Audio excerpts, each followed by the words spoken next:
लो आपको बताओ, सुन जाओ ध्यान से।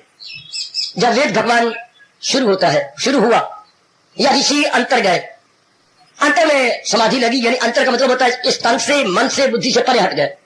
सुनो मेरे सजो मेरे देवियों, अच्छा तो अंतर में गए, जी भर के आत्मा का अनुभव किया, तब भगवान ने ऋषियों को मंत्र दिए कि जाति बार अपने शिष्यों को ये सिद्धांत समझा देना है।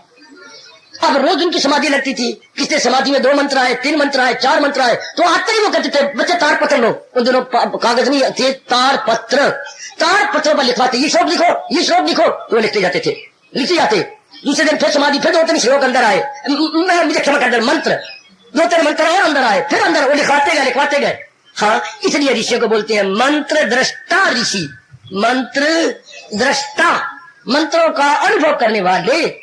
तो इस तरह अनेकों ऋषियों को भगवान जी ने मंत्र दृष्टा बनाया और उन्हें तार पत्रों पर शिष्यों से लिखवा लिया। फिर ये व्यास जी प्रकट होकर के एक एक आश्रम में गए और झोली फैलाई अपनी कि जो मंत्र आपको अनुभव करवाया भगवान ने, मेरी झोली में डालो।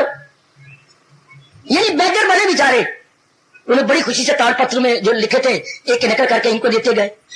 कितने आश्रम में गए, अपने फिर आश्रम में आए, सारे मंत्र इकट्ठे करके, और जो थे कर्म कांड के मंत्र एक जगह किए, भक्ति के मंत्र एक जगह किए, ज्ञान के मंत्र एक जगह किए, और इनका नाम फिर उन्होंने रख दिया वेद। क्या वेद का मतलब कहते हैं विद, विद धातु से बना जानना, अर्थात जो अपना कल्याण करना चाहता है इन मंत्रों की जानकारी कर ले। शब्द वेद नहीं होता मेरी देवी में, समझो शब्द है विद। विद मैंने टू नो, और जिसने ये नो कर लिया तो वो बन जाएगा नॉलेज। वेद मैंने नॉलेज बख्शने वाला शास्त्र। तुम ये व्यास ने कृपा कर दी और वो मंत्र अलग अलग करते गए, फिर उनका नामकरण भी किया। क्या ऋग्वेद, सामवेद, यजुर्वेद, अथर्ववेद, और वो 1 लाख मंत्र कितनी बड़ी इन्होंने पुरुषार्थ किया, बड़ा भारी पुरुषार्थ किया।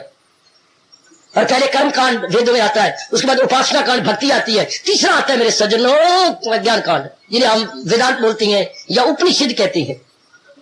उपनिषद का मतलब ही यही है, ऊपर नजदीक नहीं, मैंने चारों ओर से शब्द में बैठना, चारों ओर से हटकर शिष्य जब गुरुदेव के नजदीक पहुंचते थे ज्ञान लेने, उसे बोलते उपनिषद। कि वो नजदीक बैठे और उन्होंने मंत्र लिए, तो वो 1 लाख मंत्र हैं अपने चारों वेदों में।